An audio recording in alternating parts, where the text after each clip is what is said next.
This article by Gregory Hatton talks about the 8 stages of genocide, and he's talking about literal genocide, right? That and the stages that happen before a country actually commits genocide on its people.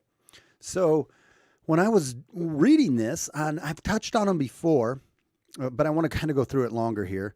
When I was touching on it before, I was realizing, reading it before, I was like, wow, this really kind of, if we allegorically or look at this in an analogous way, this has a lot of crossover with what the left is doing to the right now, or not even so much to the right, to the classical liberals, to the liberals who believe in free speech, and to obviously the conservatives who believe in free speech, and the free exchange of ideas.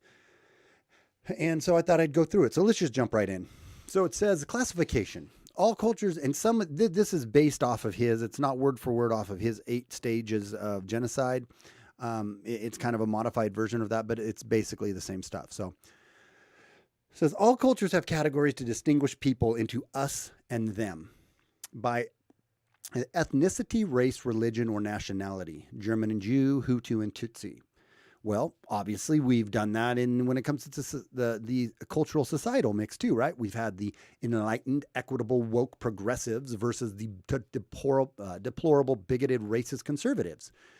Those on the right are classified in extremely negative manners while being effectively given no credibility in defending their position logically or rationally from the far left. The main preventative measures at this early stage is to develop universalistic institutions that transcend ethnic and racial divisions, that actively promote tolerance and understanding and promote classifications that just transcend divisions. Well, that's kind of, we could also say otherwise known as group identity, identity politics, identitarians, intersectionality, social justice warrior ideology, coded in fake tolerance and pseudo love and acceptance, right? He goes on to say, promotion of a common language in countries has also promoted transcendent national identity. I agree with this in relation to actual language, though in this application I will convey language to insinuate acceptable speech and identitarian verbiage. This search for common ground is vital to early prevention of genocide. This is true. I agree with this statement. We should come together to stop the social genocide taking place currently. Through the IPS, or we'll refer to that as identity politics supporters, is looking to create common ground by removing all dissenting ground.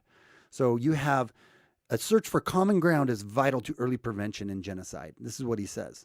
And this is what the identitarians are saying. Anything that goes against our common language, our common ground, which is identity politics and this identitarian ideology, needs to be removed, right? We need to remove all of that so that we all can have the common ground being the identity politics.